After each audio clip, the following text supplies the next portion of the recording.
You're listening to The Osiris Munir Show, only on LA Talk Radio. Hey, what's up, my luminaries and my looms out there? See how my lighting got fixed finally, you guys? Yes, thanks to HP. Thank you, HP. I love my techs over there who I can call anytime, and they will more than happy to help me out. So I really appreciate that. First of all, let's get out our shout out to our sponsor. Yo! Kevin Pike, Coldwell Banker, 818-571-1508. He will do anything you need for your senior real estate and probate specialist questions. He will give you answers. So don't forget to call me, 1-857-1508. Shout out to all of those who choose love over chaos, who choose harmony over disharmony, who take accountability for their mistakes, their lives. None of us are perfect. So if you make a mistake, admit to it, grow, learn, and love yourself for whoever you are. That's what I got to say about that. Today, I have something interesting to talk about. Now, I'm from the South. So congratulations to Michael B. Jordan and the Ryan Coogler directed movie Sinners. So I want to break it down because I'm from the South. So when I watched the movie, I saw a lot of Southern things that people, and at my age, I'm not talking about somebody young and you don't know anything. I'm talking about stuff I grew up with. Now, I came up at a time, that the South was very prevalent with a lot of, I'd say, folklore, storytelling. Number one, Michael B. Jordan, I believe, has been only the sixth Black actor to win for Best Actor in a Film. He is the second to win for a supernatural horror. Don't forget that Anthony Hopkins won for Silence of the Lambs with Jodie Foster. So that's who was the first to win. And so he's the second. And then he is also the first actor in 60 years to win for playing twins. So if any of you, again, people that you don't have to be old, just be a movie buff that likes movies and likes researching older films. Cat Ballou was a movie that Lee Marvin did in 1965, where he played twins. He played like one of the brothers was real like a drunk and real like kind of, to himself, gets drunk, talk shit. I think his name was Kid Shellen or something. And then the other brother was the evil, silver nose, quick tongue, one of those. You got to have that other dark side. And he played Tim Strawn. I think that was his name. But that is the only actor that's ever won for playing a dual role. Now, I believe this, I think so. There is a horror movie called Dead Ringers. And who is the actor? I can't think. I want to say not Anthony Hopkins. I can't think of his name, but it's called Dead Ringers. They're running it right now. And the actor plays McDowell, I think his name is. The actor plays twin doctors. He plays his brother Bev, and the other ones, I can't remember his name, but they play twin doctors. The interesting thing in the movie, for those of you that really like this kind of stuff, they meet a woman, and as doctors, they go crazy because the woman has body parts that are unusual for women to have. And so as a part of their research, they both start sleeping and dating the same woman, and it goes like downhill from there. It's really very fascinating. If you like horror, supernatural, the world of medicine, what doctors do, some of them, doctors are not all good people. Some doctors are crazy, just like the people they treat. So, but those are things that have to be discovered. There may not be anything necessarily come up. So in the movie Sinners, it was filmed in the 30s. So not filmed in the 30s, but the setting is from the 30s. So just so you know what's happening in the 30s in the South, for those like you that are young, the Jim Crow era was around in the 30s.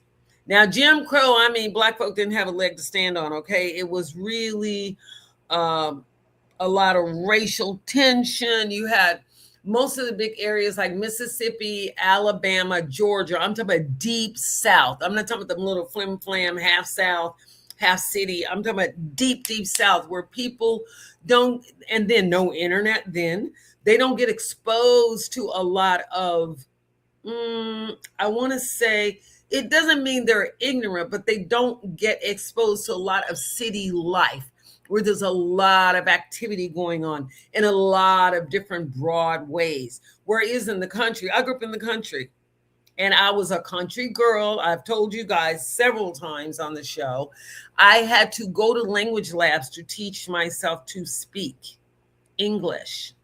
Because when I came out from Waco, Texas, I would tell what I did, and I was saying, oh yeah, and my mama and them, and and that's wonderful in your community, but in the big world of business and corporations, they don't know what you're talking about. No one knows. You'd have to get somebody to do business with you to translate business to you. So that's what I had to learn. I had to learn to be in a whole another world. And in this movie Sinners, they place us in the South, and the film is basically based on real life horror of racial prejudice, tension, murder, rape. All of that went on in the South in those days. The reason you see black, dark-skinned blacks, light-skinned blacks, whites, and everybody else, those shades, are because people slept with their slaves. They slept with the people that were over them, slept with them. A lot of us, I'm Creole. When I tell my kids Creole, or I tell people you're Creole, it's black, but it's not black. The reason it's not all black is because it's mixed in with other things, French, all kinds of other mixes, Native American in some ways. There's a lot of mixing in the South because of slavery. That's why you see some of us are very, very light. Some of us are very, very dark. Some of us are very in between. If you can look at my skin, I have freckles in my face. I have moles everywhere, and it's from a lot of that is from Creole. So let me tell you a really quick story, and we'll get back into Sinners. I'm telling you about how the South is. So I didn't know who my biological father was. I was raised by my stepdad and my mom. So when I got older, as I became a Buddhist and I chanted more, I remember one day, probably in my 12th, 13th year of practicing, it was something that I wrote down on a piece of paper, and I always wanted it to happen. I'm walking down the street. This is a true story. I don't have to lie to you. Too old to lie and want to live life in the best way. So, I try to deal with my stuff properly, like any mature person would want to do. So I'm walking down the street, and there's this woman walking towards me, really beautiful.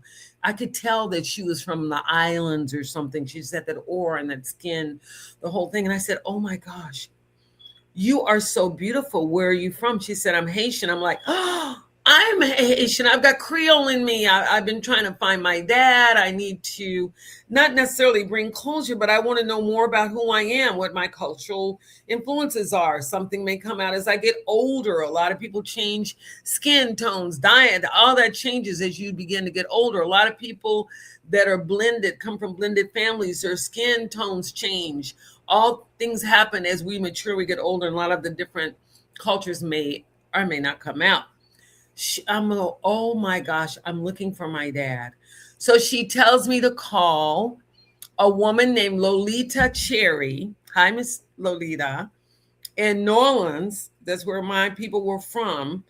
And that was the National Creole Society. I had never known that a National Creole Society existed. So I did, in fact, I think she's retired now. Call them. This is what they had me do. Send me a picture of yourself. I sent a picture of myself. When I sent the picture in, they sent me, she called me and said, you are definitely Creole. She identified me as Creole based on the structure, cheekbones, eyes, the whole thing. It's a whole thing you can tell, okay, that they know. And I said, I'm looking for my father. I gave her his name, blah, blah, blah. Within 2 weeks, she had found my father. He lived in Vegas with his family. And basically, as I've told you guys before, my family never wanted me. I was one of those kids that I probably was, just my mom got pregnant and, and yeah, your parents love you. But I mean, she tended to pour more into my stepfather's children, which I guess that would be natural. That's who you're married to. So you're going to, maybe give a little bit more. But for the children that are by, and we were all by different people. I'm not ashamed to say that. We were all by different people. So we had to kind of just piece some of our things together, to figure out who we were. And I was the middle child. So I had 2 twins, ran in our family and all of that. And so it was really interesting to see how Southern people base information on. So Coogler was mirroring an aspect of Southern culture. Again, I lived this. This is not some book. I didn't have to go talk to nobody. I lived it myself. I'm old enough to have gone through a lot of things, and that was one of them. So the juke joint scene in the South, juke joints are very, very big. I don't know about now, but back in the, those days, 30s, 40s, 50s, 60s, 70s even, they were very, very popular as a kind of a place for us to go and lay down our head. You drink liquor, you talk shit.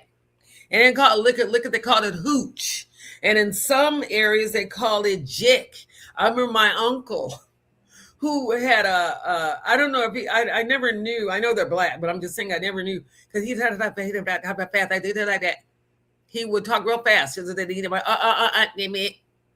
we would be trying, so like, what the hell is he saying? And my mother would say, you get your, just like that, you get yourself. I don't care if you can't understand him. You gotta act like you understand him and get your little narrow behind up in there. And this is what he's saying.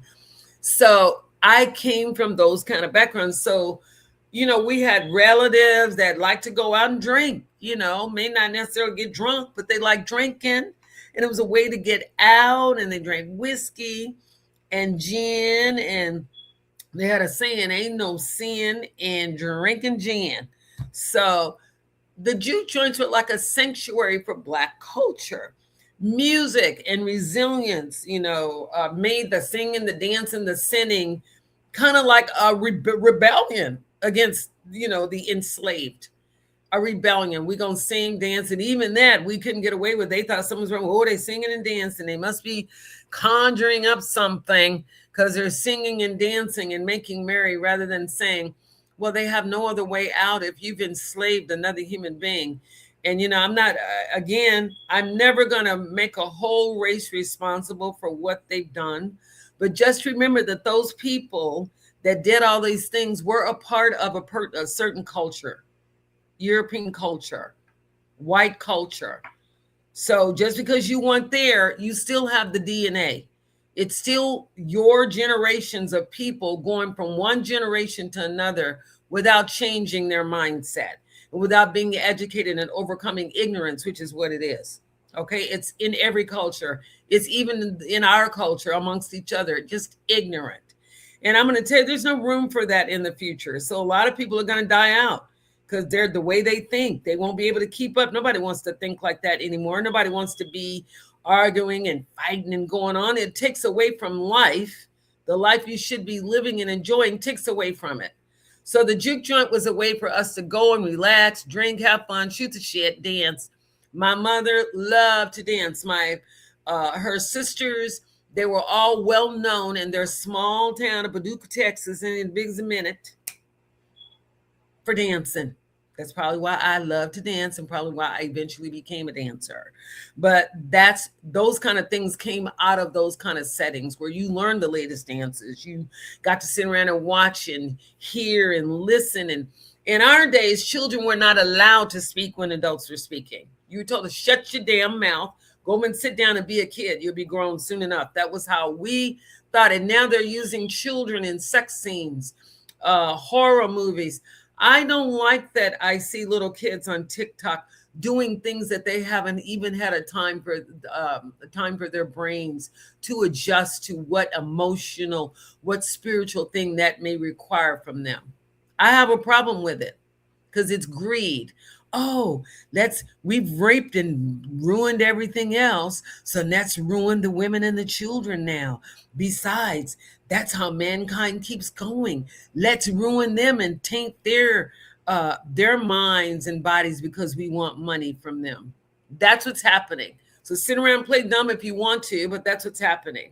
So in the South, we were told that children had a place, and adults had their place, and that's how it was. Now, I'm not saying children shouldn't be allowed to speak and say their opinion, but they're children nonetheless. They couldn't know more than, and what they know intellectually, they've yet to live physically. You still have to have a life, and you have to live an experience in order to really fully know something. That's the problem. A lot of people know in their head, they've never been through anything to know anything at all. So let's get to the next now. In the South, there are a lot of occult traditions. That's why I'm always interested in finding why churches and Christians are so up in arms about, African religions and other religions. You came from that. So you've been so indulged with ignorance that you don't even remember your own roots. So usually in Hollywood, Hollywood demonizes African religions and spirituality. But in the movie Sinners, he actually used hoodoo. And then I'm going to explain the difference between those of you who don't know the difference between hoodoo and voodoo and what they practice in the South. Okay, there's a big difference. Okay, so again, in the South, you remember all the blue you guys saw in the scenes? In the South, blues are used to ward off evil spirits. If they lighten them, they're used, they also use for insect repellents. They put something in them. I remember my mother and my grandma used to put Clorox and turpentine or something, and we didn't have any bugs. If they did, they would stay outside. So there were a lot of things that we've lost in translation because we've adopted and tried to fit into other cultures. And now everybody's trying to fit into our cultures. And a lot of us are wondering around like, who are we? Because nobody ever explained to you who you were. You were so ashamed. And we have such a rich, beautiful culture that anyone would be proud to be a part of. So let's get back to hoodoo and voodoo. So in the South, my grandmother and my mother used to put salt around our bed, salt in front of the door. Salt is to ward off evil influences. We would have certain people come to the house. At one point, my dad worked for a bar, like they sold liquor and stuff. And he worked for them. He was going to go into partnership with my uncle, and my mother didn't want it to happen. And so she put salt around the door, and she put all this stuff to protect the children from harm. We would have people come to the home, and all of them weren't the best characters. Interesting, but not the best characters. How are you going to pick up the best characters in a bar? And they're out there drinking and hoeing and lying and cheating and stealing like people that we know. I've known them, and so do you. I've left people that were like that. That's not what I want to be. Who wants to be around that? Lying, and it's nasty. It has like from a spiritual perspective, it smells like, look at my face. It smells like, I want to say dung, like cow, like horse dung or cow dung, because when people do certain things and live certain ways, it creates a smell. It's not even the person may take baths, but their spirituality, their aura has a smell and it has a vibration. And then either people that are like that will glam onto them, or people that aren't like that will move away, because after someone like nobody wants to be around, that the vibration is too low and the person's not doing any work on themselves. It's like a baby sitting around in doo-doo, in their own doo-doo, and they can't smell it because they've had their diaper on for so long they can't smell their own pookie. So it's kind of like that. So in the South, there were a lot of traditions that were used to ward off things, salt. My grandmother would boil lye soap. I mean, I grew up at a time where they boiled soap and made lye soap out of it. They put lye and things like that in the tub, those big old, I see it. She had a big old black cauldron, I want to say. And then she had a big aluminum tub that they would wash clothes and scrub the clothes on the scrub boards. That's how I grew up. I grew up around pumps and outhouses where 2 a.m, you hear the pump handle creaking up and down, up and down. Somebody's out pumping water and got to get it back to the house before everybody wakes up in breakfast time or it's dinner time or somebody has to take a bath. And before we had running water, we used to have to, my dad and my uncle, they laid all the pipes, did all the homes, everything. Men did things like that back in the day. And they weren't contractors. They had families that needed to be accommodated, and they would just make their own. There was little or no help or no funding. So a lot of those people were able to do their own stuff. So if you notice in the movie, Smoke, he always kept a Mojo bag. And a Mojo bag, it was the same type of belief, same type of bag that Debbie Morgan gave to a client in the movie Eve's Bayou. So if you saw, it's one of my favorite movies because that's how I grew up. Somebody that could see, in the South, they call them two heads, people that can see into the spiritual world and people that are down here on the earth. They can see both places. So when I grew up, I used to do things like find dead birds. I'm not playing. I was an interesting little kid. I can see why I might have been strange to regular people, but for the right parents, I would have been wonderful. But anyway, and tell my mom that I could bring dead things back to life. Now, my dad was a nurse, my stepdad. And so I would be like, look, I can bring it back to life. I can bring it back to life. And my mom would look at me like, if you don't get your little crazy, bless your heart, where did you come from? In that room and go take that damn bird back out there or whatever you have. I'm going to beat you to 2 sheets to the wind, the moon. And so I wasn't allowed to really, be, it took me years to figure out there were people called healers and occultists and all that. I didn't know that. Only our great grandparents. I had my biological father, I guess would be my grandfather on his side, come over. They invited, my stepdad and my mom invited him over one day to come and see me. Nobody had ever seen me. They were like, well, who's this child that nobody's talking about? Nobody wants to see who is this kid? And so he came and he did something to me. I remember, much like a Mojo protection, where he said something and put his hand on my head. And I remember he told my mom, she's special, take care of her. I'm like, okay, well, what does that mean? Right now, I'm getting put down. My aunt has threatened to hurt me if I don't go and hurt somebody that was trying to badmouth me at school, and I was too scared to fight them. I mean, I was going through things like that, and my mom told me I was born black poet. I'm like, oh my gosh, how am I special?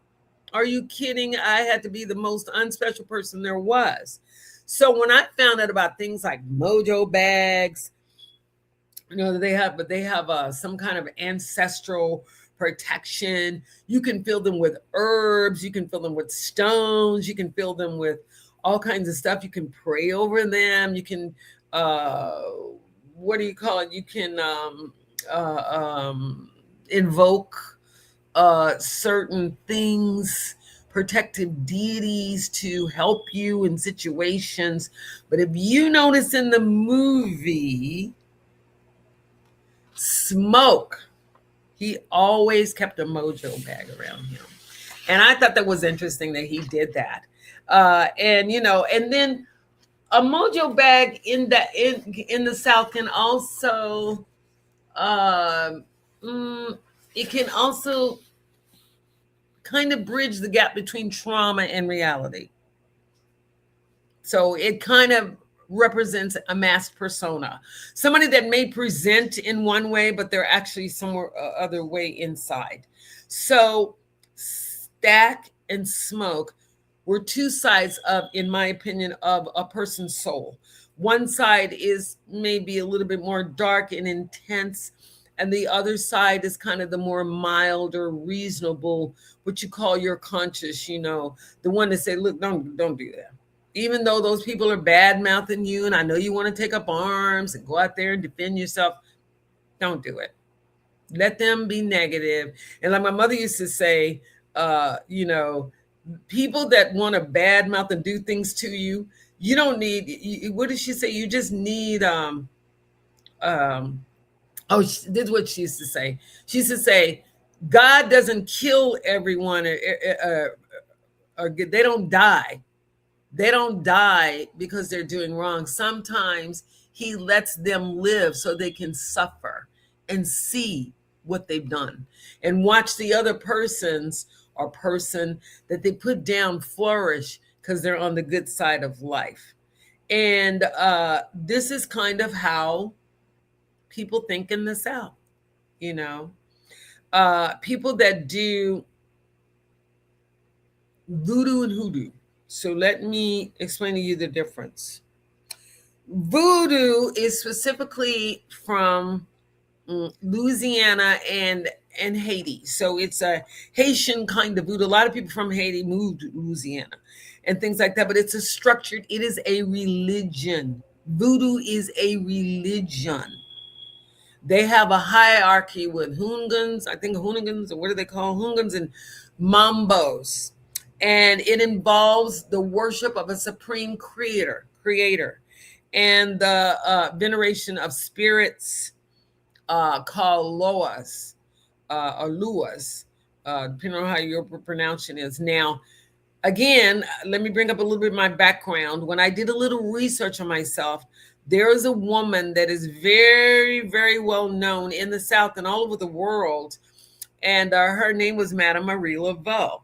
Now, Madame Marie Laveau was a hairdresser. They could be called hairdresser before they got fancy and call them stylists.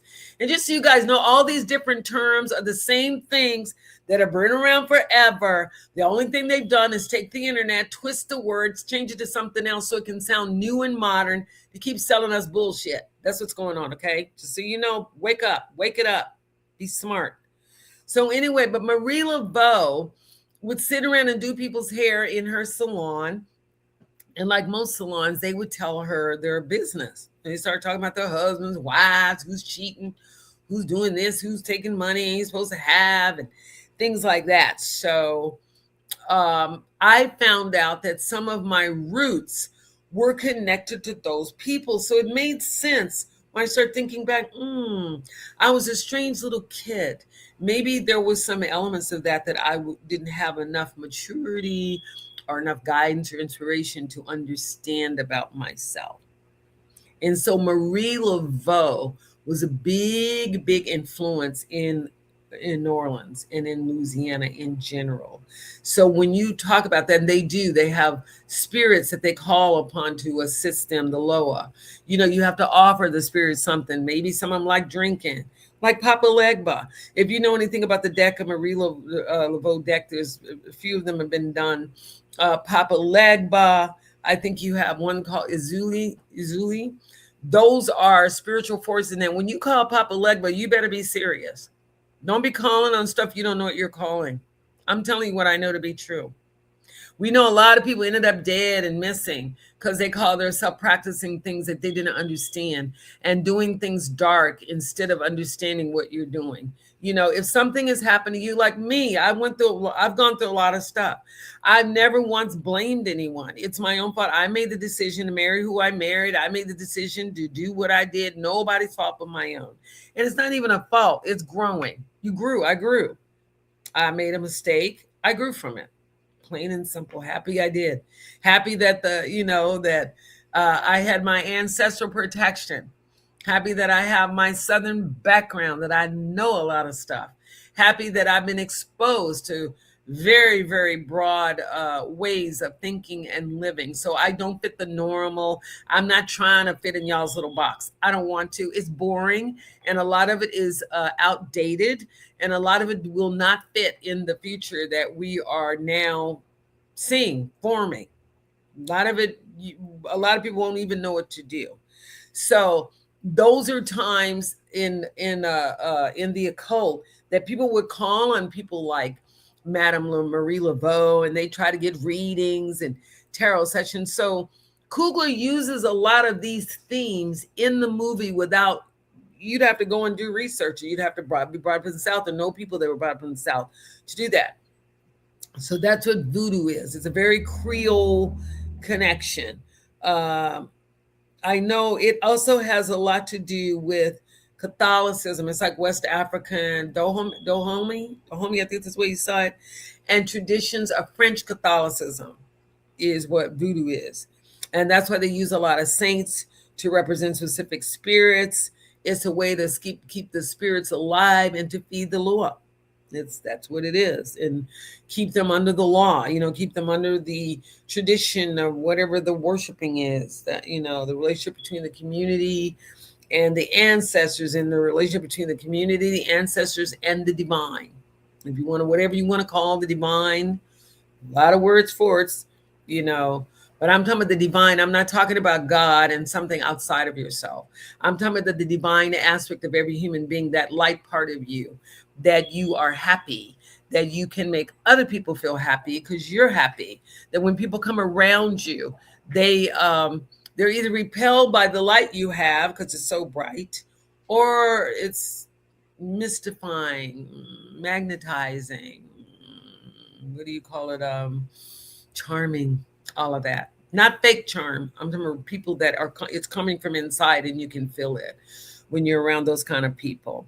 So that's a little bit about voodoo. So y'all know voodoo, everybody don't be going to killing chickens. And that is a very, very negative way to talk about Black culture, because you don't understand.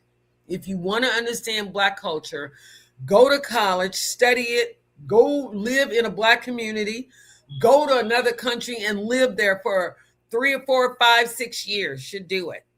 And you'll know more than you could ever know, rather than somebody trying to look from the outside and you've only met a few Black people, or you've met a few people from other cultures, Russian, Asian, whatever you want to do. And all of a sudden you're an expert. No, you are not. All Black people are not like that. All Black people don't like hip hop. All Black folks don't dance. All Black people, all white people don't do this and that. That's what I had to learn growing up ignorant in the South. Now, my dad was very educated. My mom had probably a 7th, 8th grade education. But my dad could have easily been a college graduate. He was that educated and became a nurse out of the military. But, if you weren't able to have a mindset to explore your own thinking and not just be somebody that people can program here, believe this. Really? Why should I believe that? I'm one of those. I question everything. I question Buddhism. And every year I do it, I always look for ways okay, I know it ain't going to do nothing. And it never fails. No matter what I go through. And I'm not talking about somebody praying, telling me, oh yeah, I need a car and I need a house and I don't have no money. You may need those things, but in order to have those things and sustain them, you have to change your mindset.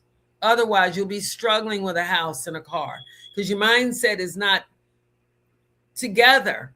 You're just getting a thing, not something like, oh, a car is a tool. I need a car because I need to get my family to school. I need my kids. I got a wife. I got a husband. They need a car. We got a job. Those are reasons to need a car. Not oh yeah, I need a car so I can try to get a Mercedes or something so people can think I'm better than other people. It don't matter what people think. You're eventually going to die and people are going to find out the truth anyway. So please don't live a lie. It only makes things worse, because when people find out you're lying, it's ugly and it feels bad because you've lied, letting your ego get in the way. So that's what voodoo is. Okay, people that are in service to spirits and deities and all of that. It's a religion. Hoodoo is a craft. Big difference. Hoodoo is folk magic. A lot of root work involved, a lot of roots used, a lot of herbs for conjuring. So people say they conjure up something. That's what they're doing. They're putting together a formula. Let's see, I'm going to go out to the graveyard. If you're doing something dark, and you want to play around with the devil likes to play. He also likes to beat your He not only likes to play, not just him, hers. Devils can be in anybody. It's the lower form of ourselves as a human being. They're not out on the ground. They're inside of people. Depending on what kind of person it is, the level of spirituality they've developed, or they are as human beings, the devils love to play. Demons love to serve, especially after they talked you into doing something stupid. Then leave you hanging out there by yourself. And here you go trying to retreat and everything. That's not going to help. You still have to pay for whatever agreement you've done. So that's what hoodoo is. Hoodoo, they don't need a church. There's no need for a priest. It's like a set of skills passed down. Like my grandmother and mother taught us how to do certain things. Do this for colds. Do this if your leg hurts. Do this. I remember I was born with a thing called rickets. Rickets is when your bones are twisted. It's some kind of deficiency. I don't necessarily know what it was, but my mom and my grandmother took lemongrass. That's all I remember because the way it smelled. And I remember it looked like straw or something, the color, yellow and green along. And they took all these herbs out of my mom's garden, and they put them together, and they used to rub my legs with it every night and every day. I got my legs warm. And then my legs finally started straightening out. In other words, they were extremely bowed and rickets, like your bones is twisted. So they were able to give it out. Then eventually I became a dancer. I was able to get my legs healthy enough to dance and, do all the things I've done. And so that would be a form of a hoodoo. And they didn't use it in a bad way. So it's herbs, roots, minerals. Sometimes they use pieces of metal, like railroad track pieces. My brother and I used to take, again, I grew up in a time where they had hobos. They didn't call people homeless. They called them hobos because they usually had a little bag hanging off or something that they carried on their back. They didn't have backpacks. They had a little bag with hanging off of a stick or a rod of some sort. And they usually lived way down somewhere away from the general populace. They weren't mixed in with the population like they are now. They had special areas they were supposed to go in. So my brother and I would take railroad tracks, bend them, and they have holes in the center, and you could blow through them. And we use those as whistles, just so you know, in case, we didn't have all the conveniences of toys and the internet. So our minds were really fertile because we had to really think of things to do. We had to think of things to do, go outside and find a game, make a game up, do something like that. But that would be hoodoo. So I know they used to use silver dimes and put in a thing that sometimes people would take the metal from a deceased gold tooth or something and use it for a formulated herb or formulated, craft they would do. And, it brought up that when I used to try to bring things back to life, I would go outside and get mud and, call myself putting something together like, oh, that looks good. And it wasn't looking, it was a feeling I had, oh, wow, that would work. Let me put that in there. Then I'd lay over and I'd go carefully the next day to see if anything happened, did it move or anything like that. And if the bird or something was gone, I just knew I was like a miracle worker. I can bring things back to life. Are you crazy? Eventually I did get into healing. And so I did find why I was like that. So I want you to know that I'm fulfilled in that area, that I did get into that, and it's very fulfilling for me in a lot of ways. So because I'm helping people, and I hate death and dying and all of that. So it was a way for me to try to like say, well, I want to help. Can I help? Can I help inspire life rather than take it away? That's how I felt. So again, a lot of the enslaved from Africa would use a lot of the local flora to make different herbs, things like that. Sometimes they would make different teas for us to drink. I saw some movie yesterday. It was called, and these things are true. That's why I know about things. And again, for those of you out there that think you know about the occult sciences and things like that, I don't know who you were taught or trained by, but it's nothing you want to mess around with. You may not even die, but you'll be looking weird and smelling strange, and all of a sudden everybody will start leaving. It's just not something you want to do in a negative way. And I'm warning you, for those of you out there that like, you're mad or you're angry and blaming people for your life when you made the decisions.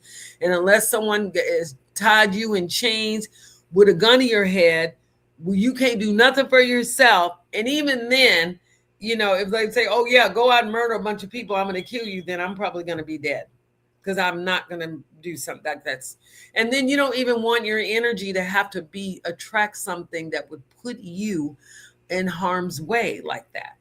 So I am asking again, for those out there, I'm warning you, I'm giving you a warning, because I know who you are. I can see you, even though I may not know you personally, and some I may, but I can see, and I'm warning you again.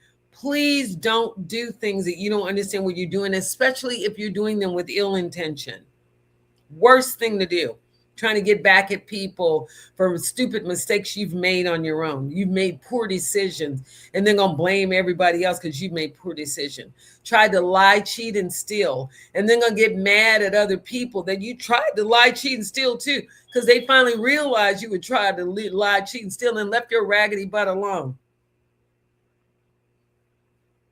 So you can try to do hoodoo all you want to. I know you're not messing with voodoo, because Papa Legba will come for you. I've seen him come for people. So don't mess around. I'm warning you again. Stop.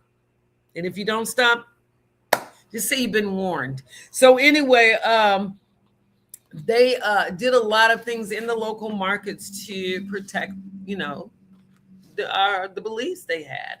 I remember when we were little kids, and again in the movie, they use a lot of those things in the South where, Hanks, they used to call them Hanks, not ghosts, not spirits, Hanks. And remember in Sinners, when they come to the door and they've been out and they're inside, and they're like, no, you seem kind of strange all of a sudden.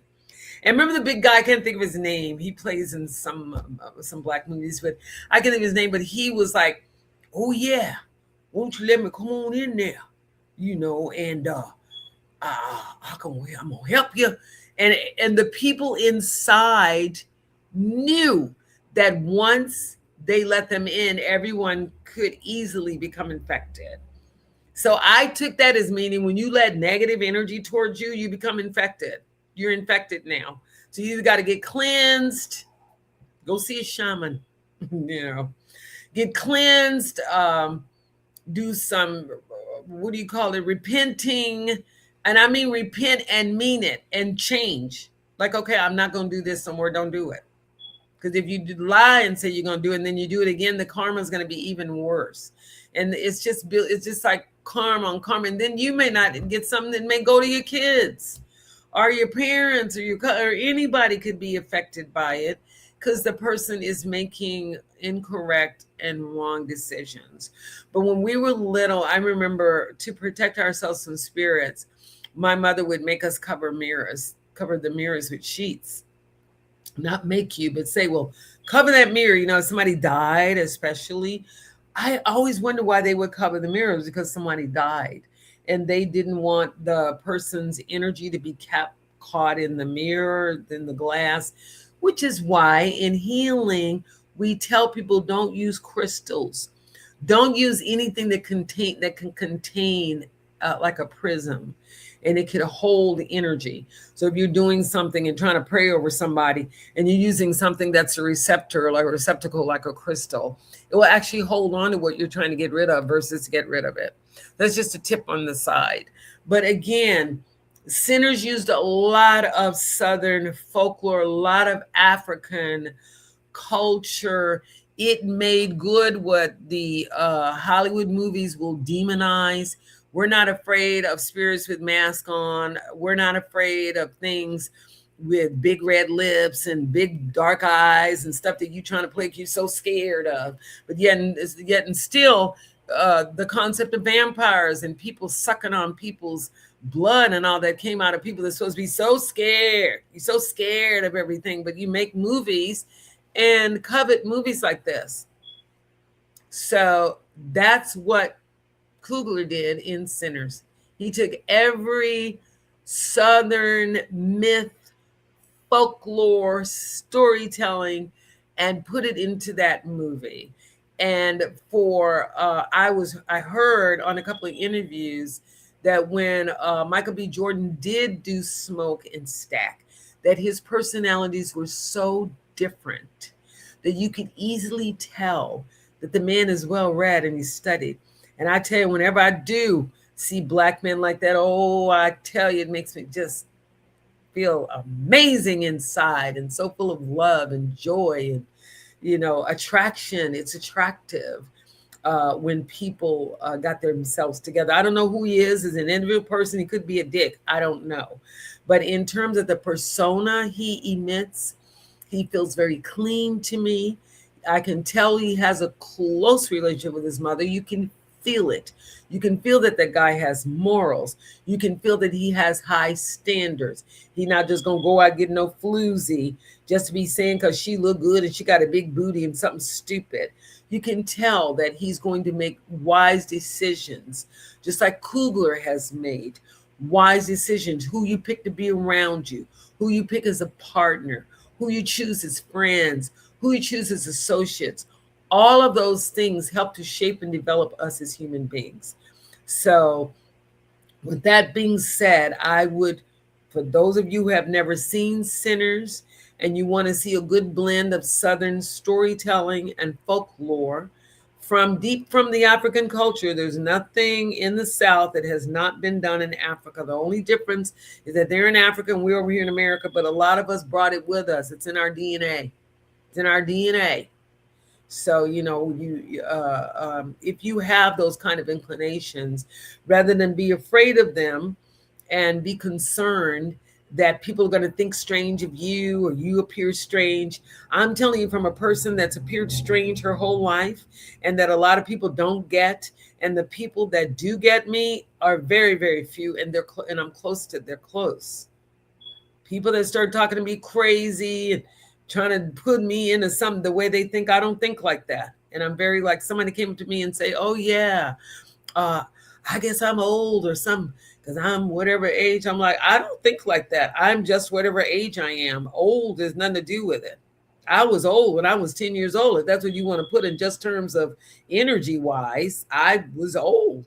I was not interested in what other young kids wanted to do. I always wanted to be around older, mature people. I like maturity and people that know what they're talking about and people that will help you build a life that you can stand on, something you'll have when you leave this earth. Instead of all here running and around doing stupid, ignorant things and then blaming people because you can't make a decision because you've never grown up. That's different, than people going through experiences and like, look, I learned from that experience. I don't hold any ill will from anyone, but I learned from that experience and I will be making better choices. And I am making better choices than I ever have in my life because of the kind of work and growth that, we as individuals have to do. So again, go watch Sinners with a different mind. Try to look at it the way Southern people would be like, wow, I wonder why they use blue. And just so you know, the same blue, that coloring blue, like when they had the dawn coming up, I think, when they don't have any power. It's the same blue they use when the sun's almost coming up, like it's like a veil between daylight twilight and daylight. So they still use that kind of blue to infer like, oh yeah, there's hope. The sun is coming up. They won't be able to do anything to us, and a lot of dark things, unfortunately, are done in the dark and in behind the scenes and, whatever. So again, thank you for coming. Thank you for listening to me for almost an hour. I appreciate you. I love you. I love the way you are as people, how you show up. Along with myself, you show up, look in the mirror, you can stand to look at yourself and know that you're not hiding and lying and cheating. So when the morning comes, the police don't show up at your door. And then number 2, I love you. I love you and I like you at the same time. I like that you do what you do and that you are who you want to be. And even if you aren't, we are all working very hard to be that. And that's why I call you my luminaries and my looms, people of light, people that are willing to change the diagram, people that are willing to change the algorithm, people that are willing to step outside the box, people that are willing, not afraid to be different, not afraid to stand up for who they are. That's who I appreciate, those kind of people. Thanks, Sam Hassan, LA Talk Radio. I would not be able to do the show without him and without all of you out there liking and subscribing and helping me bring my thoughts, ideas, and imagination to life every week. Also, for you guys that want to hit me up and subscribe to my YouTube channel, to any of the other media tags, you can find me at Osiris_Munir_ the painter. I'm a painter. That's my work in the back. I do change them from time to time. I'm always painting and very known in that world. So you can look me up in that way. You can find me on social media. I'm all over the place, everywhere at the same time, one place, because my mind is there. Even though I'm sitting here and focused on you, I have energies all over the world. Shout out to my friend in Stockholm, Sweden. I am putting wonderful thoughts for you. I know that you are living life and living it beautifully. And for all of my friends out there, there are other parts of the world and the country, I love you dearly. And I will see you next week. Thank you again. Don't forget to smile. It works wonders. Bye-bye. Mwah.